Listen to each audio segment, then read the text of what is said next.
याद है जब शुरुआत में ही हमने आपसे परियोजना के संभावित जोखिमों के बारे में बात की थी, वो और सबको या कम से कम बहुत से लोगों को यह लगा था कि सबसे बड़े और महत्वपूर्ण जोखिम तो वास्तव में शुरुआत में ही होते हैं। जब यह चीज़ हो भी सकती है वह भी नहीं हो सकती। हम एक एक कदम, एक एक सीढ़ी बहुत ही सावधानी से और धीरे धीरे चढ़ते हुए आगे बढ़ रहे थे। और बहुत से ऐसे जोखिम थे जो ऐसे ही निकल गए, जिन्हें प्रतिभागियों और निवेशकों ने शायद कभी महसूस भी नहीं किया। यहाँ अंदर हमारी समर्पित टीम में हम सब ने ये सारे संभावित और चुनौतीपूर्ण जोखिम देखे और इन सभी जोखिमों को सफलतापूर्वक पार किया। कुछ लोगों को यह भ्रम था कि आखिरी समापन के अंतिम चरणों में वास्तव में कोई जोखिम नहीं होता है। देखा आपने आर्किटेक्चर के साथ क्या हुआ था। इस मेटावर्स के साथ हमने न केवल टॉयलेट्स की दीवारों का रंग, बल्कि उनके हर एक छोटे से छोटे विवरण और बाकी सब कुछ भी बहुत बारीकी से देख लिया है ना। और मुझे तो ऐसा लगता है कि अब तो रेडिएटर्स के पास लगे हैंडरेल्स और यहाँ तक कि सीढ़ियों की ऊंचाई भी एक एक मिलीमीटर तक बेहद सटीकता से नापी जाएगी।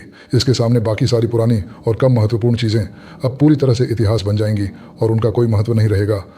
और मुझे लगता है कि इन कार्रवाइयों के लिए जिम्मेदार लोगों का बहुत लंबे समय तक पीछा किया जाएगा, क्योंकि उन्होंने जो छाप छोड़ी है वह वास्तव में बहुत गहरी और स्थायी है, जिसकी वाकई में बहुत अधिक ज़रूरत थी और जिसका प्रभाव दूरगामी होगा।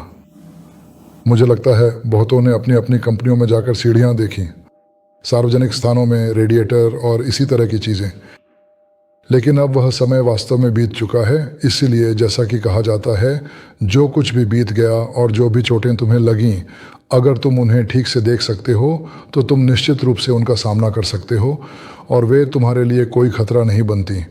डरावनी वे चोटें हैं जिन्हें तुम देख नहीं पाते और न ही उनका पता लगा पाते हो।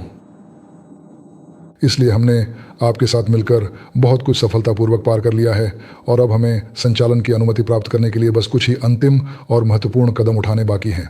इस महत्वपूर्ण अनुमति को प्राप्त करने के लिए आवश्यक सभी सामग्री और दस्तावेज वर्तमान में सावधानीपूर्वक तैयार किए जा रहे हैं, ताकि यह सुनिश्चित किया जा सके कि प्रक्रिया सुचारू रूप से और बिना किसी बाधा के संपन्न हो। तैयारी का काम जोरों पर चल रहा है, क्योंकि हमारे पास निर्माण कार्य की समाप्ति के पंजीकरण के बाद आवश्यक अनुमति प्राप्त करने के लिए केवल 1 महीने का समय होगा। इस अवधि के भीतर सभी औपचारिकताओं को पूरा करना और आवश्यक दस्तावेज जमा करना महत्वपूर्ण है, ताकि परियोजना समय पर आगे बढ़ सके। साथ ही हमारे पास एक और महत्वपूर्ण काम होगा, जो पूर्ण निर्माण परियोजना को एक संपत्ति के रूप में विधिवत पंजीकृत कराने से जुड़ा है। तो और क्या महत्वपूर्ण है? सबसे महत्वपूर्ण बात यह है कि हमें चौथी तिमाही में ही अपने उत्पाद का सफल क्रियान्वयन दिखाना होगा, जो कि हमारे लिए एक बहुत ही महत्वपूर्ण उपलब्धि होगी। अभी इंजन का परीक्षण उस पैकेज के साथ किया जा रहा है जैसे कि एक कोण ग्राइंडर 30 मिलीमीटर में होता है। यह वास्तव में सिर्फ एक बहुत ही छोटा सा इंजन है, जिसका आकार शायद 500 मिलीलीटर है। हाँ बिल्कुल, इससे ज़्यादा नहीं। हाँ, लेकिन इसके परिणाम इतने अधिक मामूली और वास्तव में प्रभावहीन हैं। यह एक साधारण इलेक्ट्रोटेक्निकल स्टील है, विशेष रूप से 24-12 ग्रेड का, जिसकी मोटाई 0.5 मिलीमीटर है और जिसे विशेष रूप से 50 हर्ट्ज पर कुशलतापूर्वक काम करने के लिए डिज़ाइन किया गया है। लैब में मौजूद हमारे लड़के इस इंजन को 300 हर्ट्ज की बहुत उच्च आवृत्ति पर सफलतापूर्वक चला रहे हैं। इंजन 9000 आरपीएम की सिंक्रोनस स्पीड तक पहुंचता है।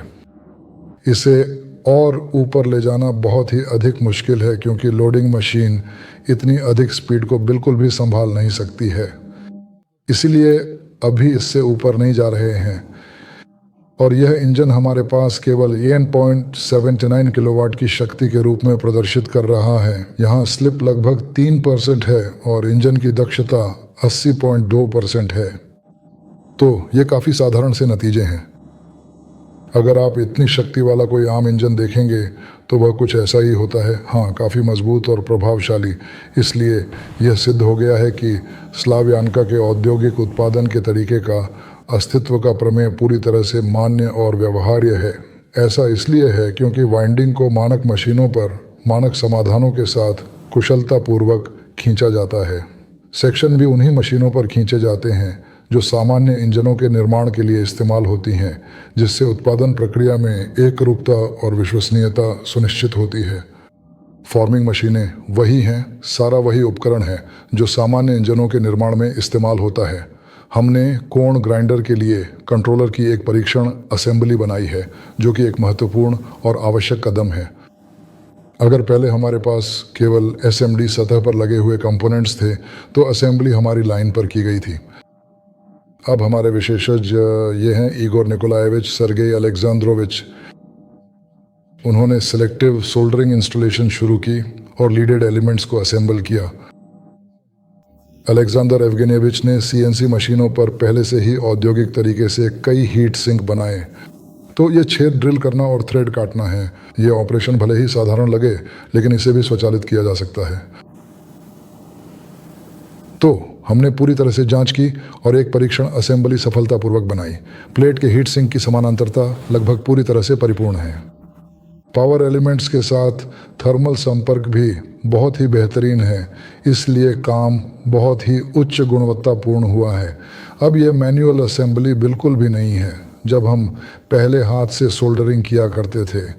अब यह ज़मीन आसमान का बहुत बड़ा फ़र्क है, इसीलिए यह प्रगति वाकई में बहुत ही प्रभावशाली है।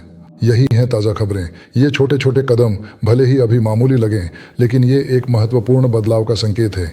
ये कदम एक चरण से दूसरे यानी उत्पादन से जुड़े चरणों की ओर बढ़ने के स्पष्ट संकेत हैं, क्योंकि अगर आप अभी गोदाम में जाएं तो आप देखेंगे कि वहाँ कतारों में व्यवस्थित रूप से रखे हुए कोर के विशाल ढेर लगे हुए हैं।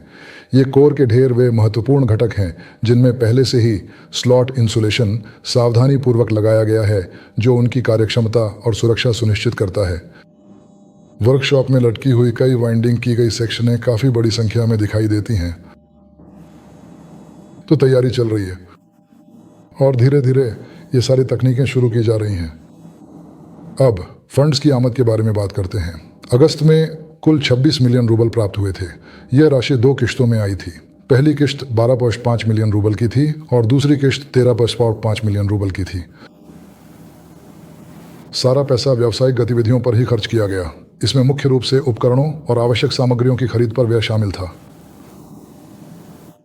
और स्वाभाविक रूप से वेतन का भुगतान, भवन का रखरखाव चालू खाते में अब शून्य है। खत्म हो रहा है या वास्तव में खत्म हो चुका है। क्या 4-6 फेज वाले मोटरों पर शोध की कोई योजना है?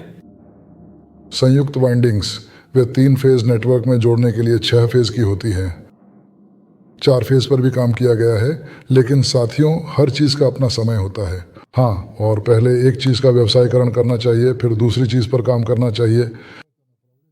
इस दिशा में बहुत बड़ी पूंजी लगाई गई है, बहुत अधिक धन, बहुत समय, बहुत मेहनत लगी है। इसलिए अब ये सब कुछ लाना चाहिए मुनाफा। व्यावसायिक परिणाम निश्चित रूप से अवश्य ही देना चाहिए, और सोवियत ढंग से कहें तो मुनाफा देना ही चाहिए। हाँ बिल्कुल, बस आप अपनी जिज्ञासा को जीवन भर पूरी तरह से संतुष्ट कर सकते हैं, लेकिन हम तो आपसे मिलकर कुछ और ही महत्वपूर्ण काम कर रहे हैं। और फिर जब यह दिशा एक निश्चित स्तर पर पूरी तरह से आ जाती है तो आप अन्य दिशाओं पर भी काम कर सकते हैं, लेकिन किसी भी परिस्थिति में ऐसा बिल्कुल भी नहीं किया जाना चाहिए। इससे सब कुछ पूरी तरह से बर्बाद हो जाएगा। आपका बहुत बहुत धन्यवाद। दिमित्री अलेक्जेंद्रोविच LLC सोवेलमाश के 3 उत्पाद इस वर्ष भी लागू हैं। मैंने अभी अभी आपको यह बताया था कि वही पैकेट जो कोण ग्राइंडर में विशेष रूप से इस्तेमाल होता है, उसकी मोटाई 30 से 70 मिलीमीटर तक हो सकती है, 5 मिलीमीटर के निश्चित अंतराल के साथ मान लीजिए। और कुल मिलाकर 900 से अधिक मॉडिफिकेशन उपलब्ध होंगे। यह सब कुछ आपको पूरी तरह से उपलब्ध कराया जाएगा। जहाँ तक कार्यान्वयन का सवाल है, मुझे उम्मीद है कि यह वर्ष के अंत से पहले हो जाएगा। धन्यवाद। इंजेक्शन मोल्डिंग के लिए टूलिंग के परिवहन में इतना समय क्यों लगता है? वे निर्माण में भी काफ़ी अधिक समय लेते हैं और उन्हें लाने में भी काफ़ी देर लगती है। वहाँ अभी भी कई उपकरण रास्ते में हैं। बिल्कुल कल ही हमने लगभग जो भी बकाया था उसका पूरा भुगतान कर दिया है। यह भुगतान उस विशेष उपकरण के लिए किया गया है जिसके लिए हमें अनुसूची के अनुसार अगली किश्तें समय पर देनी थीं। निर्माण की गति और ऑर्डर की गति दोनों ही प्राप्त होने वाले फंड की मात्रा पर निर्भर करती हैं, और कुछ हिस्सों को छोड़ना भी पड़ता है।